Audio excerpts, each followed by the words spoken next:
flying to Australia is not like flying to US or Lagos. Australia is like a world away, right? So I'm sure it must have been a very long haul kind of flight, It's the other right? side of the world, basically. Do you It's understand? 24 hours. It's the 24 furthest you can go to. is the farthest you can go to, even from the UK. What make you place that level of value and on that interaction? I saw the value in training, and you need to invest in yourself in whatever field you are in.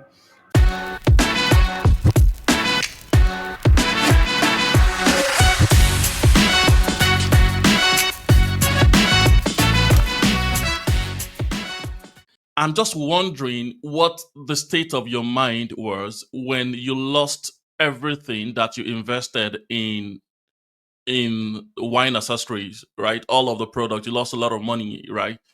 And Well, it you wasn't a lot of money. We started really slow and small because I think okay, that's really important. That you need to prove concept. So we only ordered 500. 500 times five, that's not a huge investment. that's about Um, 2,500 quid. yeah. Well, But in the 2,500 quid is a overall lot of scheme of, money. yeah, but I'd already spent 3,000 on a training course, Yeah, and we were trying to raise additional cash to help us buy more properties. So yeah, um, it was a dip in your toe in the ocean, really. got it. But as I said, we learned a lot. Got it. I mean, I'm just excited about the way you process that information to see, yes, we lost some money, quite all right, but we've also learned a lot, and we shouldn't allow that learning to go to a waste. We can still make something out of this, right? And then you started researching, and you got into the whole face paint conversation. And then your first order on that was 1,000 units, right? Which sold out very fast, and then 3,000. I'm just wondering, when you were going to get into that face paint category, did you do some kind of what kind of research did you do? I know you mentioned that briefly. What kind of research did you do? Did you know how big this was going to become in terms of the size of the category, or it was just a matter of it looks like there are some opportunities here? Let's explore. Well, I was still cutting my teeth on learning Amazon. Mm, There are software tools that help you analyze the potential mm, sales revenue and number of units that you will sell yeah. in a given period. If you can get to the top 3 or 5 positions on Amazon, so I mean that's the skill, being at the top. Because if you're on page 2, you're just nobody. Mm, So that skill had to be learnt. I did learn it on the wine accessory, but then mm-hmm, I began to really hone in and learn it better and more mm, thoroughly on the first couple of orders of face paint. But I didn't know enough to realise what was about to come around the corner with peak season. mm. Now, 10 years on, the fourth quarter for children's products is always like 5x the Wow. other quarters. Yeah. Wow. So so it is a seasonal thing where you just got to get ready for seasons like Halloween or Christmas. Hmm. They are big. That's when the majority of purchases are happening within my niche. Thanks a lot for sharing that, Paul. Now, if we go to that pivotal moment, right, and I want to double click a little bit into that, where you spoke with your mentor, right, and you said, "I'm coming," right? I mean, a lot of people may not be able to put it into perspective, right? Flying to Australia is not like flying to US or Lagos. Australia is like a world away, right? So I'm sure it must have been a very long haul kind of flight, It's the other right? side of the world, basically. Do you It's understand? 24 hours. It's the 24 furthest you can go to. is the farthest you can go to, even from the UK, right? And then you just Yeah. jumped on the plane and off you. What made you place that level of value and on that interaction? You could have said, can we meet virtually and all of that? Why did you choose to travel, and why at that particular time did you choose to speak to him, right, about all of this? Well, lots of factors also added into that story, I guess. One, my son was living in Australia, so it was a great opportunity to piggyback on that to Hmm. see him. Two, I love Australia; it's my favourite destination, so another reason for going to Australia. But three, no, I saw the value in training, and you need to invest in yourself in whatever field you are in to really learn. And Zoom, yeah, it was early days for Zoom. I think 10 years ago, but and it has valued absolutely. But sitting down face to face, I think I ended up. I think I was like with him for 12 hours in a hotel conference suite, and then we met for dinner that night, and then we went and met again in the morning. So I managed to get quite almost 20 hours of his time, and he subsequently invested. Well, I paid him for his time as well, by the Yeah. way. So Oh, we really? agreed a rate. Yeah, I can't remember. I think I paid him £1,500 Wow. for that time as well. Um, it might have been 1,000. I can't remember, to be honest, but I felt that it was worth it. Mm, I saw the writing on the wall. I saw the opportunity. mm, mm. And I'm sure that if you had not made that trip, I'm not sure you would have been ready for that explosion that happened in quarter 4 of that particular year. Because I'm wondering if you look at £3,000, right, in terms of what you've sold, that's the highest you've ever sold, and it was like you need to do like 100,000 worth of inventory. That number, that Was scary. I find, yeah, I still Oh, find. you're scary. Yeah, I think I'm quite a risk taker as well, and yeah, sometimes to the point of crazy. um, but if you don't take risks, then you're not going to win, really. Mm, I mean, to be honest, after that, I think it was October. After October Halloween season had finished, I then felt I was then that mentor in Australia said, "Hey, Paul, there's an event going on in Mexico where there's a $10,000 mastermind for a week, and I can get you in. It's a very exclusive invite, but you're clearly beginning to make success. Are you interested? I can get it I can get a lot of people have paid 10,000. I can get it for you for 7,000. I was one of the final people that they were selling tickets to. So I then did that a few months later, and again made. I think one of the key things I also learned was you are as I've forgotten there's a famous term, but your strength is your network. And I met in that mastermind about 30 people that we still speak to this day. Um, they everything on Amazon was very new at the time, but a lot of those people in that room went on to become Amazon gurus and mentors. And I've not I've done a bit of mentoring and coaching, but on the whole, I've tried to just focus on our own business and not get sidetracked. But yeah, we learned I learned a lot from him, and then from that mastermind event again in Mexico. wow. I mean, just thinking about all of this, Paul, it looks like you place a lot of value on development, personal development, on training, on investing to get more information and to network. Because thinking about the flight to, out of a way kind of flight to Australia, right? Because he told you that day, and the next day you are on the plane. Yes, I know you love Australia. I know your son lives in Australia, but it's not that you knew he lives in Australia, right? Anywhere you're in the world, I'm coming, and he said, I'm in Australia. And you jump on the plane primarily for that purpose. And then a couple of weeks after that, he reached out to you, $7,000 for a particular mastermind group. And you were like, okay, I'm in, I'll do it, right? How did you get to this point where you place this much value and this much premium on learning and becoming better? And what shaped your thinking along this line? I think obviously you'd be a fool day one to invest $10,000 in a mastermind if you Mm, hadn't already had some level of success. yeah. So I think you need to tread gently, but as you begin to learn and then you put into practice what you've learned, and if it proves to be successful, then you need to step up to the next rung Mm, of of mentorship impact, and yeah. experience and Yeah. learning. Yeah. And that is a cost. Now, there are people that spend $100,000 on masterminds. Now, I don't do that. I'm not in that league, and I think that's crazy. But I think it is. I have learned that if you, as the business made more money, it was able to afford to do these things.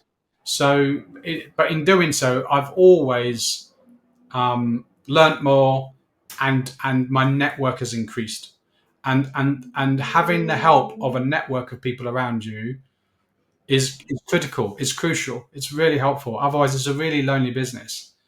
This is my study. I'm in my home, and I'm here, from 9 a.m. to like 6 p.m. every day.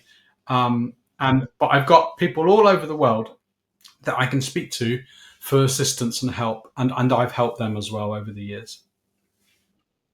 Paul, is interesting, and thanks for sharing that perspective and for that wisdom you just shared there around the fact that your investment per time in some of those things is relative to the size of the business. So it's not just some, thing you do randomly, right? You know what you can afford or what the business can support, and you're doing it based on that. So it's a kind of sustainable investment in personal development, right? To be honest, in my own little journey, I've not done a lot of businesses, but in my work, and I've seen businesses that, which is why I'm a bit tripped about some of the stories you've shared. I've seen businesses that were doing pretty big, right, and the owners would not take out a few hundred quid to go and sit and learn how to do it better, right? And I have a couple of sad stories along that line. Yeah, some of the businesses that have collapsed and all of that because to keep it simple, the business basically outgrew them, right? And it just became apparent that they are not able to manage that level of influence and success, and then either through pilfering or hiring the wrong people or not having the right policies in place, the business is just basically over time collapsed, right? So I'm tripped about that your mindset is you're given to learning, and it's not just because the money is available, right, or the business is that big. It's also because you just value it, right, and you want to really learn and get better at what you do. Now, you mentioned that you have a lot of people around the world that, of course, within your network that you lean on, and they also lean on you. And that wants me to want to click a little bit into people, right? Now, how many people do you have supporting you on this operation in terms of employees, right? And how scattered are they, or are they all in the UK? So my son came back from Australia, and he's now a full time employee in London. Um, so he probably earns more than any of us actually, because he's very talented. He manages the brand and the look and the feel and the aesthetic. So I've got two VAs in the Philippines, and I've got another team that run my new product launches and ranking, which I know how to do, but as the business grows, you need to release certain tasks. So I have two people in somewhere else in the UK, but over time, I've had different people around the world do that task, and managing the advertising as well. So at the moment, there's quite a few in the UK, but I've had people in the Philippines, I've had people in Eastern Europe as well. So yeah, some are employed, but a lot of freelance. Guys, You okay, pay as you go okay. as well. Yeah. So it looks like a pretty lean operation in Oh, it's terms very of. lean. Yeah, yeah. So graphic designer, she is currently in Colombia, um, South America, but we've had graphic designers again in Eastern Europe. We've had Yeah. them in Leeds, UK. So yeah, we use different people at different times, Mm, but full time employees is probably only my son. My wife and I are the two main directors, mm, and the two VAs in the Philippines. That's probably the crux of the team. of the theme, right? That's super. That's super lean and super efficient organization that you have in there. Now, Paul, if we go back and have a little conversation around around funding now, and I know that you started business before, you had some business by the side before you went into the Amazon business and all of that. But you mentioned the fact that you needed to pivot from, say, 3,000 in terms of shipment to about 800,000, and that required quite a lot, right? And I'm sure since that time you've also had to do stuff on funding, right? Where I come from, funding is always a challenge for new startups, right? And not just for startups, even for some that have been in business for a while who wants to pivot and get into higher level of business and all of that. Uh, what has your experience been along this line, right? In terms of funding, and would you have any thought or advice broadly for people? Yeah, funding has been a challenge. Cash flow has always been a challenge because you need to keep on buying new inventory all the Mm, time, and mm, you need to be also evolving and launching new products all the time as well. You can't just sit on products of 10 years ago. You've got mm, to add more to the catalog continually. So there is always a need for additional finance. Now, I've been very blessed in that we have this property business. And don't forget, the idea was that Amazon was meant to bring money to the property business, but the reverse happened. Also, I was meant to sit on a beach for 4 hours and Amazon would just take care of itself. That did not happen. That is a lie from hell. I work full time in the Amazon business. And wow. so the property business has been a great source of income, Mm, sorry, of lending mm, into the the Amazon Amazon business. business. My pension has helped supplement the business. Mm, Pension lump sums I've been yeah, able to take out, yeah. um, and there are some banking, trade finance things Mm, in place as well.